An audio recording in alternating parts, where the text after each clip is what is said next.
You know, it felt like the house was shaking, and it felt like it was moving and swaying. And then you heard all the windows burst. I mean, you could hear just glass bursting everywhere. And the next thing you heard was like paper ripping in your ear. It was just like shoo, shoo, shoo, shoo, shoo. And I'm thinking to myself, what is that paper? And at the same time, we're all huddled up, and my little boy is he's at the bottom, and my son's girlfriend is on the top, then my son's there, and then I'm there, and all you can hear is, get off my arm, get off my leg. And we're like, shut up, boy, we're trying to save your life, you know. And in the midst of all that, you hear this ripping, and then you hear what sounded like a freight train running through the house. But by then, the windows were burst, and the wind was coming through so hard that it just literally rumbled the house. And the next thing you know, the roof started peeling away from the house. And I'm thinking, oh my God, all that stuff that I have in the attic is gonna come down on us. But it didn't. It took the roof, it pulled the roof off the house, it threw the roof off. So then now I'm just looking at the sky, and I'm thinking, is this how it's gonna happen? I'm telling God, is it like that? You know, are you really gonna take my life like that? I'm thinking it could be cancer, it could be in a car accident, anything in the world, but are you about to kill me in this tornado? And then my son is comforting his girlfriend and telling her, you know, it's okay, it'll be over soon. And I'm like, yeah, you know, it took the roof. So, you know, if it took the roof and we're still here, we'll be fine. But in reality, I was thinking, I hope this is about to end, because now we have no protection. Bust this window. Right, bust this fucking window is what it is. Yes, it is. Fire pro breakthrough. Look at the tornadoes coming out of it. Holy shit. This ain't right for reporter. Let's go. I gotta see it. I gotta see what it does with the trees. Right, bust this fucking window. Right, right. It does. The window starts moving around and get out. I gotta see what it does with the trees. There goes the power. You want to know what it does with the trees? Dude, this is gonna hit us directly. Oh my God, look at everything flying out of it. Let's go, let's go, let's go, let's go. Let's take the shit off the park.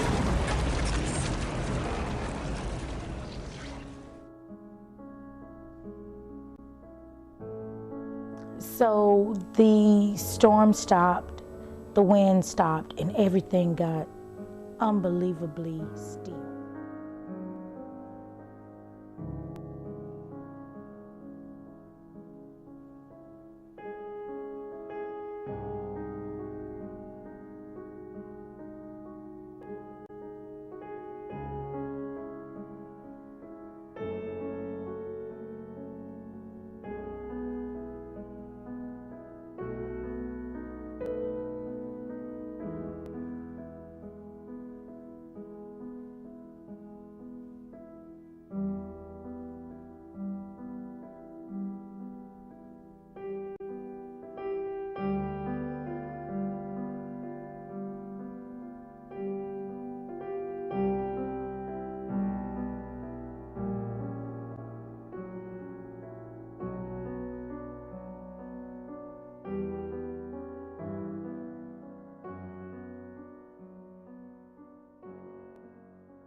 In this neighborhood, Juanita Drive, this neighborhood was established in like 1939. And of this neighborhood, there's 110 houses that were here before the tornado hit. Of that 110, 21 survived. Of that 21, 5 is being demolished. So there's a total now of 7 homes that have been rebuilt and the homeowners have moved back in. But of that 7, there's probably maybe another 4 or 5 that were homeowners who actually lived in their homes. So there was a lot of rental property, and a lot of the rental property won't be coming back, which is probably a great thing. because now it can become a community. It can become a neighborhood where we know each other and we can communicate. So there'll probably be a lot of barren land here for quite a while.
Okay, first I'd like to answer a few questions. First is who we are.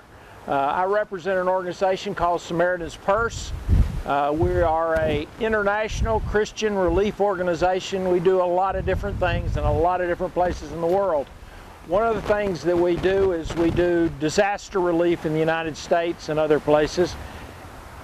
And in fact, we are in a lot of different places in the world. In fact, we have teams in the Sudan, we have teams in all over Africa, we have teams in Japan right now working with the tsunami and that sort of thing. But here we do, our initial phase is called our DR. That's where our big trucks come in and put blue tarps on everything, help people clean up.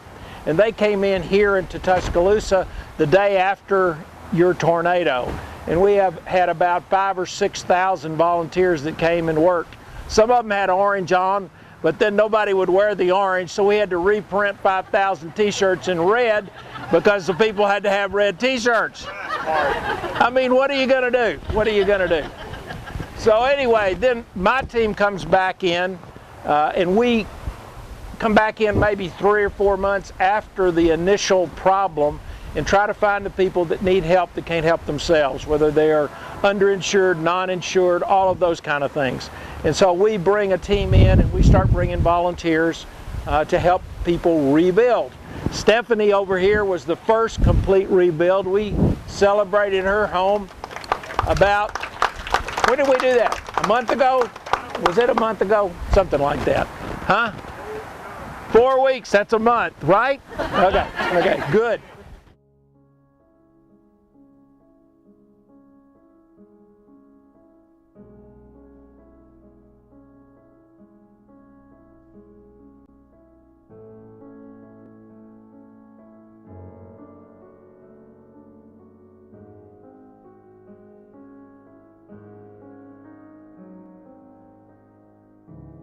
It was amazing that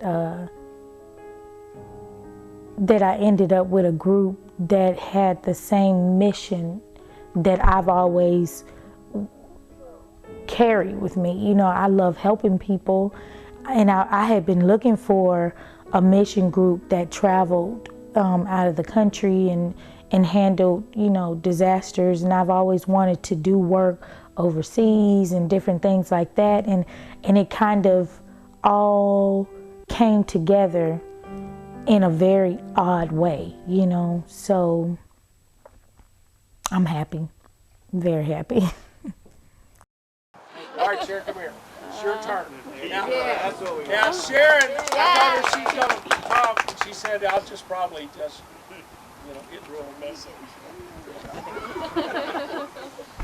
Shane, I just want to say No pride.